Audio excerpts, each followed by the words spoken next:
O que você está prestes a ouvir não consta nos livros escolares. Está registrado em tintas desbotadas, escondido nos arquivos do Ministério da Guerra. Eu investiguei um caso que a aristocracia rural brasileira tentou enterrar sob 7 chaves. Assista a este vídeo até o final e inscreva-se no canal para que verdades como esta nunca mais sejam apagadas. Esta é a história de Sebastião, um homem que o sistema tentou despojar de sua humanidade. Tudo começou na fazenda Santa Inês, na província de Mato Grosso. Ali a ordem vigente não era apenas a escravidão, mas o escândalo da desumanização absoluta. O ar em Santa Inês era pesado, carregado com o cheiro de suor, terra batida e medo. Enquanto os porcos da fazenda eram alimentados com farelo fresco e selecionado, o destino das crianças na senzala era outro. Dona Custódia de Alencar, a matriarca local, observava tudo do alto de sua varanda de mármore. Ela servia a lavagem azeda em coxos de madeira para as crianças negras, como se fossem animais de abate. Custódia não sentia culpa. Ela sentia orgulho de sua gestão implacável. Em jantares para a elite provincial, ela costumava dizer que o negro não tinha alma. Dizia que alimentar um cativo com comida de gente era um desperdício imperdoável de recursos. Mas, sob o sol implacável do Mato Grosso, algo silencioso estava germinando. Entre aquelas crianças que comiam restos, crescia um gênio tático que ninguém foi capaz de notar. Sebastião não era como os outros. Ele possuía uma mente que funcionava como uma bússola de precisão. Ele desenvolveu uma memória cartográfica absoluta, decorando cada centímetro daquela terra hostil. Ele não via apenas a poeira e o mato. Ele enxergava rotas, pontos cegos e relevos. Sabia exatamente onde cada raiz de árvore terminava e onde cada pântano perigoso começava. Enquanto os feitores acreditavam que ele estava apenas submisso, Sebastião estava mapeando o seu futuro. Mas o destino do Brasil e de Sebastião mudaria drasticamente em 1864. A Guerra do Paraguai explodiu e o pânico tomou conta dos salões luxuosos da Casa Grande. O recrutamento forçado bateu à porta da família Alencar, exigindo o sangue da elite. O herdeiro de Custódia, o jovem Alberto, era a personificação da covardia e da indolência. Alberto tremia só de ouvir o som dos trovões. Imagine o som dos canhões paraguaios. A Sinhá, no entanto, não permitiria que seu único filho morresse em um campo de batalha distante. Foi então que ela arquitetou uma traição documentada, um crime que os arquivos tentaram ocultar. Ela ordenou que o registro de batismo de Sebastião fosse alterado ilegalmente. Em uma canetada criminosa, Sebastião recebeu o sobrenome da família Alencar. Ele não seria mais o escravizado Sebastião. Para o Estado, ele passaria a ser Alberto. A troca foi fria, calculada e validada pelo silêncio cúmplice das autoridades locais. O Império precisava de corpos para a frente de batalha, e para eles, um nome era apenas um detalhe. Sebastião foi enviado para o fronte como se fosse o filho da aristocracia, uma bucha de canhão com nome de herdeiro. Custódia sorriu ao ver o destacamento partir, acreditando que tinha resolvido 2 problemas de uma vez. Ela enviou Sebastião para o inferno das trincheiras, com uma promessa de liberdade que nunca pretendeu cumprir. Nos bastidores, um despacho sem número já havia sido assinado pela própria matriarca. A ordem era clara e cruel. O soldado que levava o nome de Alberto jamais deveria retornar. O objetivo final não era a vitória na guerra, mas a morte de Sebastião no campo de batalha. Para Custódia, o registro militar deveria ser, em breve, o atestado de óbito daquela peça incômoda. Ela queria apagar a existência de Sebastião e, ao mesmo tempo, garantir a vida mansa de seu filho legítimo. Mas a guerra tem uma maneira própria de revelar a verdadeira natureza dos homens. Nas matas paraguaias, o silêncio e a lama não respeitavam sobrenomes ou títulos de nobreza. A guerra exigia algo que o jovem Alberto jamais teria: coragem e inteligência instintiva. Inscreva-se no canal agora para acompanhar como esse plano sinistro começou a desmoronar diante da realidade do combate. Eu falo daqui do Brasil, investigando os rastros que a elite tentou apagar por mais de um século. De qual parte do nosso país você está acompanhando este resgate da nossa memória? Comente abaixo. O inferno das trincheiras foi o cenário onde o gênio de Sebastião finalmente encontrou espaço para respirar. Enquanto os oficiais brasileiros, formados em academias luxuosas, se perdiam nos labirintos de Estero, era o homem que comia lavagem quem desenhava as rotas que salvavam batalhões inteiros. Ele se tornou o guia invisível, o estrategista que via o que ninguém mais conseguia enxergar na escuridão. A competência de Sebastião era um peso que os generais não podiam ignorar, apesar de sua cor de pele. Em Curupaiti, quando a artilharia inimiga ameaçava dizimar todo o destacamento, ele agiu. Apenas pelo som das carretas e pela vibração do solo, ele antecipou o movimento dos paraguaios. Ele ordenou a retirada momentos antes do primeiro disparo, salvando centenas de vidas em um ato de puro instinto. Aquele que deveria ser uma sombra, um substituto descartável, tornou-se o líder silencioso do fronte. Os soldados negros o reverenciavam como um santo de farda rasgada, um protetor em meio ao caos.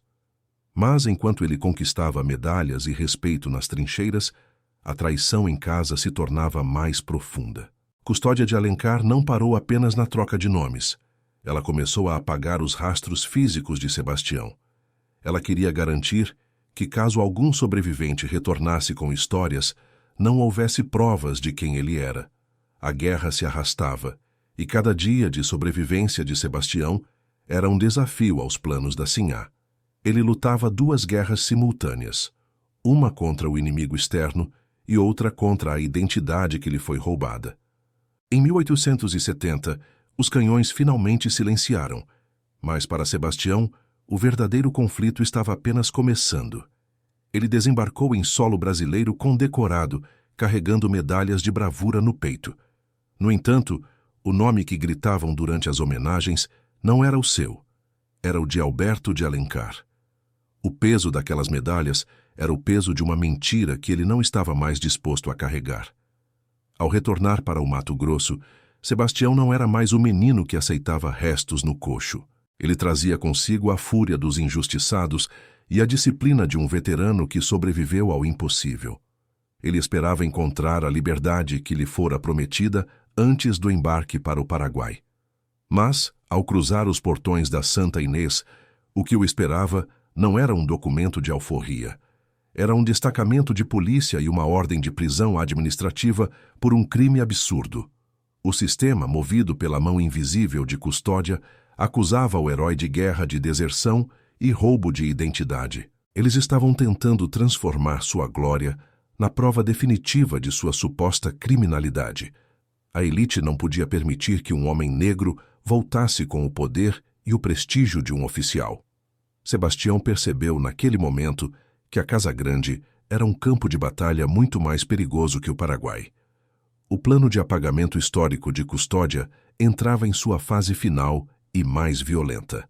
Ela estava pronta para destruir o homem, para preservar a mentira que salvou seu filho covarde. Mas ela cometeu um erro fatal que os tiranos sempre cometem ao subestimar os oprimidos. Sebastião não tinha voltado sozinho do inferno das trincheiras.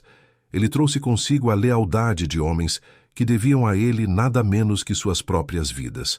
O que Custódia chamava de senzala estava prestes a se transformar em algo que ela nunca imaginou. A guerra tinha dado a Sebastião as ferramentas para destruir o mundo que o criou, e o primeiro tiro dessa nova batalha ainda nem tinha sido disparado. A verdade estava prestes a emergir das sombras, e o preço do sangue seria cobrado com juros. Custódia acreditava que o papel aceitava tudo, mas ela esqueceu que o aço também tem sua própria escrita. O confronto que se aproximava não seria decidido apenas nos tribunais corruptos da província. O silêncio da fazenda Santa Inês era o prenúncio de uma tempestade que mudaria a história para sempre. O destino de Sebastião e o segredo da família Alencar estavam agora em uma rota de colisão inevitável. Quem venceria? A caneta da aristocracia ou a espada do herói injustiçado? A resposta estava escondida em um documento que o Império faria de tudo para queimar. A tensão no Mato Grosso atingia o ponto de ebulição, e ninguém estaria seguro quando a verdade viesse à tona. O que aconteceu a seguir foi um ato de rebeldia que os livros de história tentaram apagar, mas que os arquivos guardam. Você está pronto para descobrir o que aconteceu quando o Quilombo decidiu que a justiça não viria de cima? A prisão de Sebastião não foi um erro processual, mas uma execução civil planejada nos mínimos detalhes. Imagine o cenário. Um homem que sobreviveu à fúria dos canhões em Curupaiti, agora acorrentado por mãos que ele mesmo protegeu. As medalhas de bravura que brilhavam sob o sol do Mato Grosso foram arrancadas de seu peito com desprezo pelos mesmos policiais que tremiam diante de seu olhar. Dona Custódia de Alencar assistia a tudo da janela superior da Casa Grande, segurando um lenço embebido em essência de lavanda para não sentir o cheiro do povo. Para ela, Sebastião não era um herói, era uma ponta solta, um erro biológico que se recusava a morrer conforme as ordens. O plano era simples. Ele seria jogado em uma cela úmida, sem direito à defesa, até que a malária ou a fome fizessem o que os paraguaios não conseguiram. Enquanto Sebastião sentia o frio do chão de pedra, o sistema começava a moer sua existência oficial. Custódia não se limitou a prendê-lo. Ela ordenou o apagamento total de qualquer rastro que ligasse aquele homem à sua fazenda. Naquela mesma noite, uma fogueira foi acesa no pátio interno da Santa Inês, alimentada por páginas de couro e papel vegetal. Eram os livros de registro da senzala, onde o nome de Sebastião fora anotado décadas antes. Cada página que virava cinza representava uma tentativa de apagar a prova de que ele já fora escravizado por aquela família. Custódia sorria enquanto as chamas devoravam a verdade, acreditando que, sem papel, não haveria crime. Mas a memória de um homem que sobreviveu ao inferno não pode ser queimada como papel velho. Dentro da cela, Sebastião não usava o tempo para lamentar. Ele usava para mapear o seu novo campo de batalha. Ele fechava os olhos e revisitava mentalmente cada corredor da delegacia, cada hábito dos carcereiros, cada rota de fuga possível. Ele sabia que a justiça dos homens brancos era um jogo de cartas marcadas, onde ele era apenas o descarte.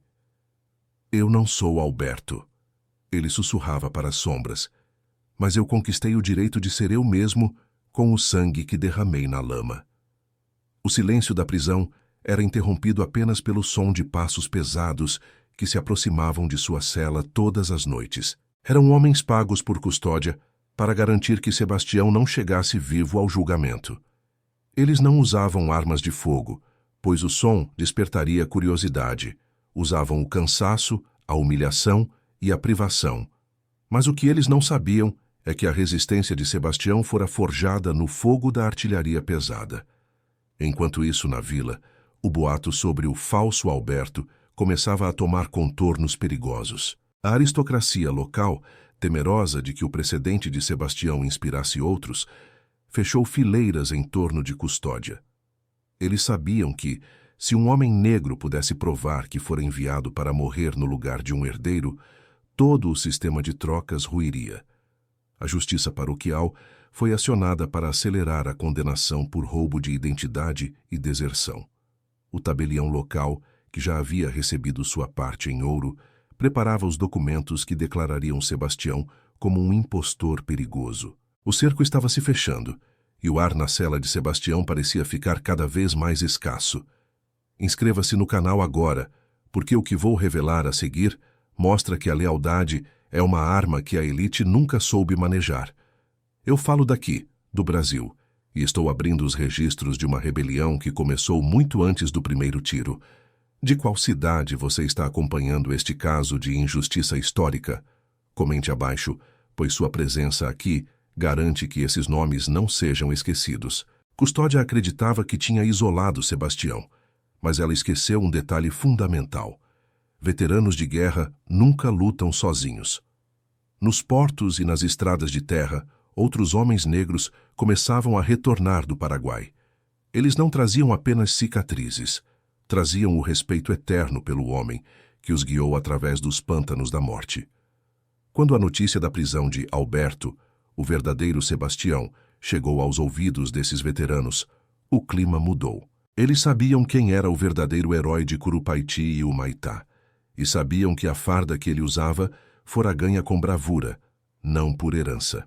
Em silêncio, nas franjas das matas que circundavam a fazenda Santa Inês, um movimento começou a ganhar forma. Não era apenas um quilombo de fugitivos como os de antigamente, era um destacamento militar treinado e armado. Eles usavam as táticas de guerrilha que aprenderam no fronte para se moverem sem serem detectados pelos feitores. Sebastião, mesmo de dentro da cela, sentia que a maré estava virando. Ele recebeu um bilhete escondido dentro de um pedaço de pão duro, entregue por um carcereiro que também era veterano. A mensagem era curta: o riscado não cairá sozinho. Era o sinal de que a estratégia que ele desenhara na mente estava prestes a se tornar realidade física. Na casa grande, Custódia começou a sentir uma inquietação que não conseguia explicar. Os cães da fazenda rosnavam para a mata durante a noite toda, e o gado aparecia inquieto nos currais. Ela ordenou que o capitão do mato dobrasse a vigilância, mas os seus homens começaram a desaparecer um a um. Não havia corpos, não havia sangue, apenas o silêncio ensurdecedor de quem estava sendo caçado por especialistas. O medo, que antes habitava apenas a senzala, começou a subir as escadarias de madeira nobre da mansão. Custódia tentou apressar o enforcamento de Sebastião, subornando o juiz de paz para um julgamento sumário na manhã seguinte. Ela queria o corpo dele, enterrado em uma vala comum, antes que qualquer intervenção militar oficial pudesse ocorrer. Mas Sebastião tinha uma última carta na manga, um segredo que ele guardava desde o dia em que um oficial de alta patente morreu em seus braços. Nas trincheiras do Paraguai, o Major Holanda, antes de expirar, entregou a Sebastião o seu diário de campanha pessoal. Naquelas páginas, o major não apenas descrevia as batalhas, mas confessava sua admiração pelo soldado que todos chamavam de Alberto, mas que ele sabia ser Sebastião. O oficial registrara, com data e selo, a fraude de Dona Custódia, detalhando como a elite trocava seus filhos por escravizados. Aquele diário não era apenas um livro de memórias, era uma sentença de morte para a reputação da família Alencar. Sebastião havia escondido esse diário em um local que só a sua memória cartográfica poderia encontrar, antes de ser levado para a prisão. Ele sabia que se o documento caísse nas mãos certas, o Império não teria escolha, a não ser agir para não se desmoralizar completamente. Mas como levar o diário até a capital antes que a corda fosse apertada em seu pescoço? A madrugada que antecedia o julgamento foi a mais longa da vida de Sebastião. Ele ouvia o som do martelo batendo na madeira da forca, um ritmo constante que marcava os seus últimos momentos. Custódia, em seu quarto, bebia um cálice de vinho do Porto, celebrando antecipadamente o fim do seu problema. Ela não percebeu que as sombras ao redor da fazenda não eram mais apenas árvores balançando ao vento. Dezenas de olhos observavam cada movimento da casa grande, esperando apenas o sinal do seu líder. O resgate não seria uma fuga desesperada, mas uma operação militar de precisão cirúrgica. O sol começou a despontar no horizonte, pintando o céu de um vermelho violento. Os guardas da prisão foram surpreendidos por um silêncio absoluto antes do primeiro estalo de madeira quebrada. Sebastião levantou-se, limpou a poeira da farda rasgada e preparou-se para o encontro final com sua algoz. A justiça estava chegando, mas ela não usava toga. Ela usava as cicatrizes de quem não tinha mais nada a perder. O que Custódia veria ao abrir as cortinas naquela manhã não era o fim de um escravizado, mas o início de uma revolução. Será que o diário seria suficiente para derrubar uma dinastia protegida pelo Estado? A verdadeira batalha estava prestes a começar, e o rastro de sangue levaria direto para o coração da aristocracia brasileira. O confronto final não seria apenas por liberdade, mas pela restauração da própria alma de um homem. Você está preparado para ver a queda da mulher que dava lavagem para crianças? O sino da capela da vila começou a dobrar às 6 da manhã, mas aquele som não chamava os fiéis para a oração. Era o dobre de finados anunciado para um homem que ainda respirava, um som metálico que cortava a neblina fria do Mato Grosso. Na praça central, a forca de madeira recém-cortada exalava um cheiro doce de seiva, contrastando com o odor de medo que emanava dos curiosos. Dona Custódia de Alencar chegou em sua carruagem negra, vestindo um luto antecipado que exalava uma arrogância quase divina. Ela se posicionou na primeira fila, segurando um missal de prata como se a religião pudesse validar o assassinato jurídico que ela orquestrara. Para ela, aquela execução era a última peça de um quebra-cabeça, que garantiria o silêncio eterno sobre a fraude da família Alencar. O juiz de paz, com o rosto suado e os olhos esquivos, tentava manter a compostura enquanto lia a sentença de morte por traição e impostura. Mas enquanto as autoridades se preparavam para o ato final, um silêncio estranho começou a engolir as ruas laterais da vila. Não era o silêncio da indiferença, mas o silêncio tático de um exército que se move nas sombras de forma coordenada. De repente, o som de botas militares marchando em uníssono sobre o calçamento de pedras irregulares abafou a voz trêmula do juiz. Não eram soldados do Império em serviço oficial, mas veteranos negros, homens cujas cicatrizes no rosto contavam histórias de batalhas que a elite nunca ousou pisar. Eles não gritavam, eles apenas avançavam, formando um semicírculo de ferro ao redor do palanque onde Sebastião seria executado. Sebastião foi trazido para fora, mas ele não caminhava como um condenado. Ele marchava como um general indo para sua última inspeção. Mesmo com as mãos atadas, sua postura era tão imponente que o carrasco deu um passo atrás, intimidado pela autoridade natural daquele homem. No momento em que o juiz levantou a mão para dar o sinal final, um grito de comando cortou o ar. "A apresentar armas!" O pânico tomou conta da aristocracia. O juiz deixou o papel da sentença cair e Custódia sentiu o primeiro tremor de terra sob seus pés de seda. Sebastião parou no topo do palanque e, em vez de olhar para a corda, olhou diretamente nos olhos de sua antiga senhora. "O papel de vocês queima, mas o aço da verdade corta mais fundo do que qualquer chibata", disse ele, sua voz ecoando por toda a praça. Foi então que um homem montado em um cavalo tordilho rompeu a multidão, carregando um estojo de couro lacrado com o sinete do comando militar. Era o mensageiro que Sebastião enviara dias antes, trazendo a prova que destruiria o mundo de mentiras dos Alencar. Inscreva-se no canal agora, porque o que aconteceu no momento em que aquele estojo foi aberto mudou o curso da justiça no Brasil Império. Eu falo daqui do Brasil, resgatando as histórias que o poder tentou apagar, mas que o sangue dos heróis manteve vivas. Comente de qual estado você está assistindo a este acerto de contas histórico, pois a sua presença é o que impede que o silêncio vença novamente. Dentro do estojo não havia apenas o diário de campanha do Major Holanda, mas uma ordem imperial de suspensão imediata de todas as execuções na província. O major, em suas últimas horas, não apenas escrevera sobre a coragem de Sebastião, mas anexara uma cópia do contrato de venda de substitutos assinado por Custódia. O documento detalhava como ela pagara subornos para que Sebastião fosse registrado como Alberto, enviando um homem livre de fato para morrer em nome de um covarde. A multidão, que antes assistia passivamente, começou a sussurrar o nome de Sebastião, e o murmúrio logo se transformou em um rugido de indignação. O prestígio de Custódia de Alencar desmoronou em segundos, transformando-a de matriarca respeitada em uma criminosa exposta diante de todos.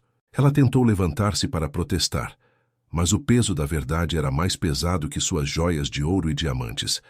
Sebastião não esperou que o carrasco o soltasse. Ele mesmo rompeu as amarras de corda com um movimento brusco, simbolizando o fim de sua servidão. Ele desceu do palanque e caminhou até o juiz de paz, estendendo a mão para receber o documento que lhe pertencia por direito. "Hoje, o nome Alberto morre nesta praça", declarou Sebastião, "e o homem que vocês tentaram apagar nasce novamente diante dos seus olhos." A justiça foi rápida, mas não menos dolorosa para aqueles que lucraram com a dor alheia. O Estado, temendo uma revolta generalizada dos veteranos negros que agora cercavam a vila, não teve escolha a não ser agir com rigor. Custódia de Alencar foi levada sob custódia, não para a sua mansão, mas para um tribunal militar onde suas propriedades foram confiscadas para indenizar as famílias dos soldados. Sua fortuna, construída sobre o sangue e o suor de quem ela considerava sem alma, foi usada para financiar o primeiro assentamento de veteranos da região. A Fazenda Santa Inês, o palco de tanta crueldade, foi dividida entre aqueles que haviam lutado no Paraguai, transformando-se em um símbolo de resistência. O herdeiro covarde Alberto fugiu para o Rio de Janeiro, onde terminou seus dias na miséria, assombrado pelo nome que nunca mereceu carregar. Sebastião, agora legalmente reconhecido com seu nome de nascimento e honras militares, recusou o perdão imperial. Ele afirmou que não precisava de perdão por crimes que nunca cometeu. Ele exigia apenas o registro civil de sua existência plena. A restauração de sua identidade no cartório paroquial foi feita com letras grandes e firmes, para que o tempo nunca mais pudesse riscá-lo da história. Ele viveu o resto de seus dias liderando aquela comunidade de veteranos que ficou conhecida como o Quilombo do Riscado. Dizem que até o fim da vida, ele mantinha o coxo de madeira onde as crianças comiam lavagem na entrada de sua casa para que ninguém esquecesse de onde vieram. Era o seu lembrete constante de que a maior arma contra a opressão é a memória preservada com sangue e inteligência. A história de Sebastião é uma cicatriz aberta no tecido do Brasil, lembrando-nos de que muitos heróis foram enterrados em valas comuns de nomes falsos. Quantos outros homens e mulheres geniais tiveram suas identidades roubadas para sustentar a covardia de uma elite que nunca amou este país? O registro paroquial foi restaurado, mas o mistério sobre quantos Albertos ainda existem nos livros de história permanece sem resposta. Investigar esses casos não é apenas um exercício de curiosidade, é um ato de justiça tardia para aqueles que foram silenciados. Obrigado por acompanhar esta investigação até o final e por ajudar a manter viva a chama da verdade histórica brasileira. Inscreva-se no canal para que o próximo registro não desapareça nas sombras do tempo e para que possamos continuar abrindo esses arquivos proibidos.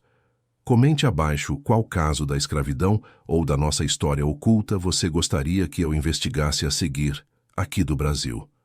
A sua voz é o que garante que nomes como o de Sebastião nunca mais sejam riscados do mapa da nossa dignidade. O caso de Sebastião, o Riscado, está oficialmente encerrado nos arquivos, mas sua lição de coragem ecoa em cada palmo de terra deste país.